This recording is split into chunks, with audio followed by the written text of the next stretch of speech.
Adriana, boa noite a todos.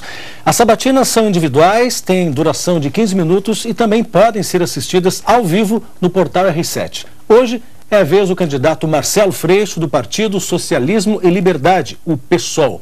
Marcelo Freixo tem 45 anos, nasceu em Niterói, é formado em História e exerce o segundo mandato como deputado estadual aqui no Rio de Janeiro. Boa noite, candidato. Boa noite, Marcelo. Boa noite, Adriana. Obrigado pelo convite. Prazer rever vocês. Deputado, o senhor foi o segundo mais bem votado nas eleições de 2010. Tem um trabalho na Assembleia Legislativa pautado no combate às milícias. Hoje, infelizmente, um serviço importante para a população, que é o transporte de passageiros feito pelas vans, está nas mãos desses grupos paramilitares, principalmente na zona oeste da cidade. Como lidar com essa situação, regularizar esse serviço, integrá-lo ao restante dos meios de transporte e, principalmente, afastar as milícias das vans? Olha, Adriana, esse é o grande desafio que a gente tem, e eu tenho debatido isso ao longo da campanha. Porque, na verdade, você precisa pensar o transporte como um todo no Rio. O transporte nunca será acertado só por uma parte deles. Nós não vamos fazer com que as vans funcionem bem se os ônibus não funcionem bem, né? Se o metrô tem só 42 quilômetros, se você não tem um sistema de funcionamento do transporte adequado. E o sistema de transporte tem que ser pensado na cidade. Para onde a cidade cresce, qual é o planejamento que você tem sobre a cidade para que o transporte possa servir melhor essa população. Hoje não, hoje a prefeitura é completamente refém dos interesses dos empresários de ônibus, da FETransport. Então tem que refazer a licitação de 2010 e fazer com que as linhas funcionem a partir dos interesses da população. Hoje eu estive em Jacarepaguá e é um caos. Você, morador de Jacarepaguá hoje, quando quer se deslocar para o centro, para qualquer lugar, tem que fazer baldeações, tem que pegar 2 ou 3 ônibus ou às vezes van. Então você tem que ter um sistema de transporte alternativo que possa ser verdadeiramente alternativo, ou seja complementar. Hoje a van disputa passageiro com ônibus. Hoje o bilhete único, que é um avanço, ele tinha que valer por mais tempo, por mais de 2 horas, tinha que valer por 3 ou 4 horas. E o bilhete único poderia valer para as vans, não vale. O bilhete único leva todo mundo a andar de ônibus. O bilhete único não faz nem a integração com o metrô. Deveria. Transporte de massa é transporte ferroviário. Os outros devem ser complementares. Isso é uma mudança de mentalidade fundamental para acontecer no Rio de Janeiro. E a van hoje, que lamentavelmente em vários territórios do Rio de Janeiro são dominados pela milícia, a prefeitura tem enorme responsabilidade sobre isso. Porque quando eu presidi a CPI das milícias, e foi isso em 2008, entreguei na mão de diversas autoridades o que cada uma delas teria como competência própria do seu poder para enfrentar essa máfia que está colocada no Rio de Janeiro. Ao prefeito cabe fazer as licitações das vans individualmente e não por cooperativas e pedir auxílio à segurança pública do governo do estado para fiscalizar essas rotas e que sejam rotas complementares à dos ônibus. Isso é que é fundamental. A prefeitura fez o contrário. A prefeitura fez todas as licitações por cooperativas de pessoas já indiciadas no próprio relatório da CPI. Por isso que o sistema de transporte continua muito ruim e continua financiando o crime organizado no Rio. O senhor tem apenas um partido lhe apoiando, que é o PCB. No caso de um segundo turno e até se o senhor vir a vencer a eleição no Rio de Janeiro, como seria administrar uma cidade com essa dimensão, com essa importância, com 2 mega eventos, sem fazer alianças? Claro, o senhor falou que não serão feitas alianças espúrias, né? Mas a aliança é necessária, né? Marcelo, a aliança é necessária, principalmente a aliança com a sociedade civil, aliança com as universidades, com os centros de pesquisa, com o que há de bom no Rio de Janeiro. A gente precisa mudar a mentalidade política do Rio. Eu não acho que a gente tenha que fazer os acordos com os caciques eleitorais para governar o Rio de Janeiro, porque senão não é você que muda a cidade. É esse modelo que está mudando você. Eu não vou me submeter a essa lógica, porque não fiz isso com a minha história inteira. Eu não acredito, e a sociedade está dando uma prova de que ela também pode pensar de outra maneira. Hoje a gente tem uma chance concreta de chegar no segundo turno. É a nossa candidatura que ameaça esse grande esquema de mais de 20 partidos.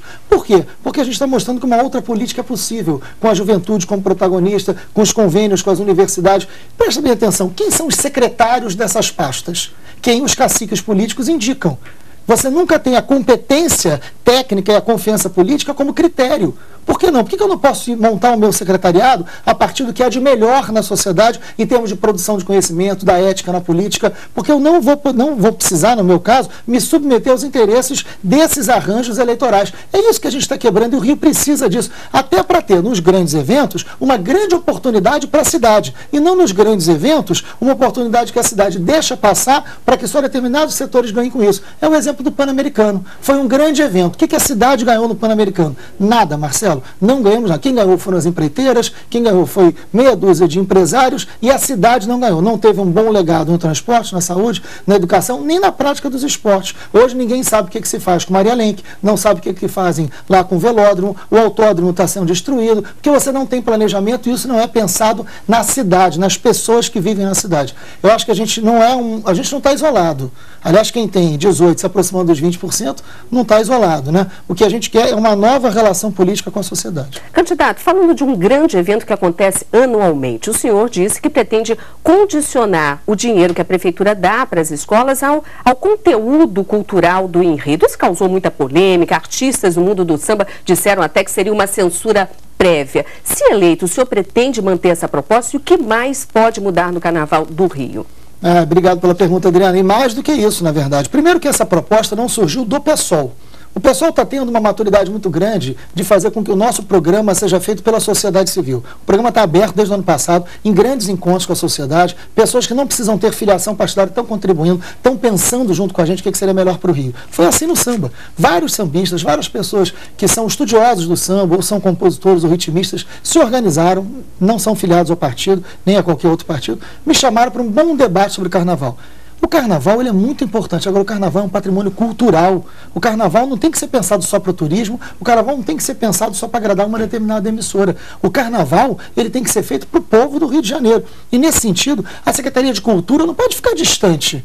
A Secretaria de Cultura tem que organizar o Carnaval. Por que a venda de ingresso é feita pela Liesa e só pode comprar ingresso em dinheiro? Ninguém compra ingresso, esse grande evento que é a Escola de Samba. Você tem razão, Adriana. Para você comprar um ingresso, você não pode comprar pela internet nem por cartão de crédito. Tem que ser em dinheiro vivo. E a reserva manda um fax, né? E na reserva por fax. Isso é um escândalo e ninguém topa fazer esse debate. Nós topamos, nós tivemos coragem para enfrentar os interesses do jogo do bicho.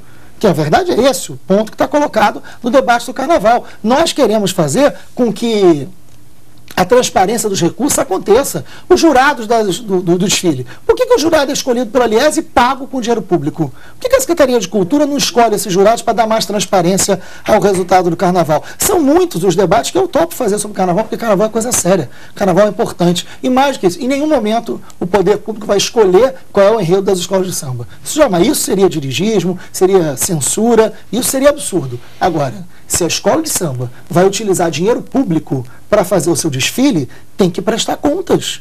Tem que dizer onde gastou esse dinheiro. Por que não? Qual é o crime que eu estou cometendo em propor isso? Dizer que esse dinheiro está deixando de ser investido na saúde, esse dinheiro está deixando de ser investido nas escolas, no transporte. Se vai ser investido no Carnaval, tem que ser investido em cultura. Porque é o interesse público. Qualquer artista, do Chico Buarque a qualquer artista menos conhecido, se vão utilizar dinheiro público para o seu espetáculo, tem que ter contrapartida cultural. Os editais dizem isso. Se é assim para qualquer artista de qualquer ramo, por que não pode ser igual para as escolas de samba? Se a escola vai pegar o seu desfile e vai transformar no marketing de um produto, vai vender o seu desfile para uma peça de publicidade, ela pode fazer isso. Eu não estou dizendo que ela não pode, mas ela não precisa de dinheiro público para isso. Se o desfile vai ser sobre um iogurte, como já teve, que a escola faça isso, vai vender, vai ganhar dinheiro com isso, mas dinheiro público para isso, sem nenhuma contrapartida cultural, não deve acontecer. Só para esclarecer qual é a nossa proposta. Candidato, saúde.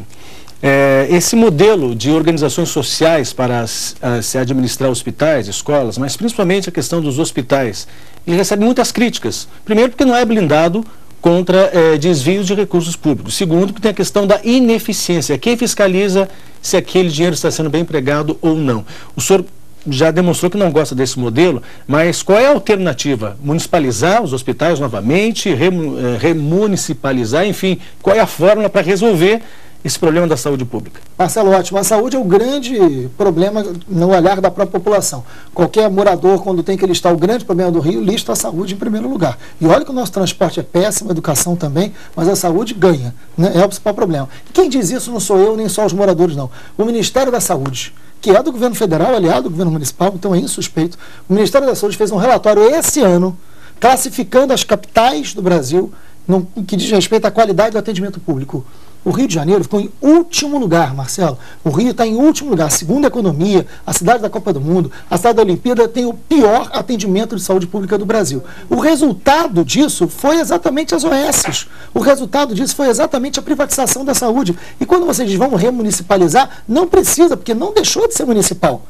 As OS não botam um centavo da iniciativa privada. É bom saber, e é bom esclarecer isso, que o investimento para construir o hospital é público. O dinheiro para construir, para comprar o equipamento é público. O dinheiro para pagar os profissionais é público. Quem administra? A empresa privada. E presta contas? Não precisa nem fazer a lei de licitação para comprar as coisas com dinheiro público. Então virou uma ciranda financeira com dinheiro público e que piorou. O orçamento da saúde dobrou. Saiu de 2 para 4 bilhões. E a qualidade da saúde piorou também. Então nós vamos fazer concurso público, nós vamos trabalhar com plano de cargos e salários para esses médicos, enfermeiros e técnicos, nós vamos garantir transparência desses recursos com gabinete virtual, para que todo recurso que vai para a saúde a população possa acompanhar pela internet em que ele está sendo gasto. A transparência com participação das pessoas na gestão, com democratização da gestão, dá para a gente uma outra saúde pública do Rio de Janeiro e é o que a população merece. Sem fechar nenhuma clínica de família, sem fechar nenhuma UPA. Mas não adianta ter um prédio bonito com TV, com água gelada, se não tem médico. Vamos falar de uma outra área muito importante, candidato, que é a educação. O senhor é professor de história. Sim. Como lidar com problemas crônicos, como profissionais desmotivados, piso salarial baixo, tempo integral que não sai do papel? Quais são as suas propostas para essa área? Eu sou professor de história, 20 anos em sala de aula, sou filho de pai inspetor de colégio público e mãe secretária de colégio público. Então a escola está na minha veia. A escola é algo que eu defendo como defendo a minha vida. A escola do Rio hoje perdeu a sua alma. A escola do Rio hoje perdeu o seu sentido. E a gente tem, Marcelo e Adriana, a maior rede de escolas da América Latina. São mais de 1000 escolas. É um desperdício para a cidade do Rio de Janeiro a gente não ter essas escolas pulsantes. O Paulo Freire, grande mestre da educação, dizia que a gente precisa aprender a ler o mundo, precisa aprender a dialogar com o mundo, a mudar o mundo. Então a escola precisa, primeiro, tem que ter plano de cargo e salário unificado. Você tem que ter concurso público, são mais de 10.000 professores faltando na rede municipal e os outros fazendo dupla regência para suprir essa falta e os professores em péssimas condições de vida e de trabalho. Agora, o mais importante, acabar com as terceirizações de inspetores, merendeiras e porteiros e garantir autonomia pedagógica. O professor tem que acreditar naquilo que faz. Além de ser melhor remunerado, ele tem que ter autonomia para construir o seu projeto pedagógico. Uma escola em Realengo é diferente da Pavuna, que é diferente do Leme, que é diferente da Rocinha. Tem uma territorialidade que as escolas precisam discutir com seus alunos e o projeto pedagógico só faz sentido se aquele aluno percebe que aquilo está mudando a vida dele. Chamar as famílias, chamar a comunidade para trabalhar dentro da escola e ressignificar a escola através da sua juventude no seu território. Isso não custa muito. Basta vontade política e entender minimamente de educação, que não é o que acontece hoje com a Secretaria de Educação do Rio. Pergunta aos colegas do R7. Temos mais 3 minutos. O repórter Carlyle Júnior e o repórter Bruno Russo. Em entrevista ao R7, o senhor disse que vai rever grandes obras para a Copa e as Olimpíadas. Afirmou que também não concorda com a instalação do Parque Olímpico na área do Autódromo de Jacarepaguá. Que novidades, então, o senhor propõe para não atrasar o cronograma de obras? Não pode atrasar o cronograma. Agora, também não pode descumprir a lei. Eu vou cumprir todos os contratos, a começar pela Constituição Federal. Esse é o contrato número 1 que eu tenho que cumprir. Se tiver aditivo acima do que a lei determina, se tiver superfaturamento, eu não posso e não devo cumprir isso. Agora, a gente não quer atrapalhar a Copa, a gente quer que a Copa funcione, a gente quer que a Olimpíada funcione. Agora, uma cidade boa para a Olimpíada tem que ser uma cidade boa para quem vive no Rio de Janeiro. Eu não quero um Rio excelente por 15 dias. Eu quero um Rio excelente o tempo inteiro. Eu não quero um Rio excelente por 30 dias. Né? O transporte tem que melhorar. O Parque Olímpico não tem jeito. Agora, o autódromo precisaria necessariamente ser destruído para a construção do Parque Olímpico? Ou será que o Parque Olímpico está sendo construído ali porque depois 80% do seu terreno vai ser entregue à especulação imobiliária? Precisa saber quem está ganhando com a Copa do Mundo. Quem tem que ganhar com a Copa do Mundo e com a Olimpíada é a população do Rio de Janeiro. E não a especulação imobiliária, os empresários de ônibus ou meia dúzia de empreiteiras. Quem diz que governa para todo mundo, mente para alguém. A gente precisa ter lado e ter clareza no que faz e no que fala. Candidato, o nosso tempo está acabando. O senhor tem 1 minuto e meio para suas considerações finais. Olha, eu agradeço muito ao convite. O tempo, por mais que seja maior um pouco, sempre passa muito rápido, porque a gente tem muita coisa para dizer e muito pouco tempo sempre. Agora, o que eu queria pedir para as pessoas é que entrem no nosso site, marcelofreixo50.com.br. Lá tem um programa que vocês podem acompanhar, que vocês podem sugerir, que vocês podem dar a sua opinião. E mais do que isso, eu tenho um encontro marcado com vocês. Dia 21, nessa sexta-feira agora, nós vamos fazer um grande comício, às 7 horas da noite, na Lapa. A ideia é que a gente possa colocar milhares de pessoas, levem suas fitas amarelas, camisas amarelas, mas compareçam, arrastem a maior quantidade possível de pessoas para lá, porque esse comício é arrancada para o segundo turno. E o segundo turno, Marcelo e Adriana, é bom para o Rio de Janeiro. faz bem para a cidade. Quanto mais debate, melhor. A gente precisa de um segundo turno para que as propostas sejam realmente avaliadas, porque mais do que isso, essa eleição vai definir o Rio de Janeiro por muitos anos. O Rio hoje virou um laboratório. Nenhuma cidade tem o calendário que o Rio de Janeiro tem. Então, garantir o segundo turno é garantir o aprofundamento do debate, olhar melhor para as propostas. Isso é bom para a cidade, é bom para a democracia. A nossa arrancada para o segundo turno tem data marcada, dia 21, sexta-feira, nos Arcos da Lapa, às 7 horas da noite. Espero todos vocês lá. Obrigado. Candidato Marcelo Freixo, deputado, obrigada pela sua participação. Uma boa sorte aí no dia 7 de outubro. Obrigado. Boa sorte.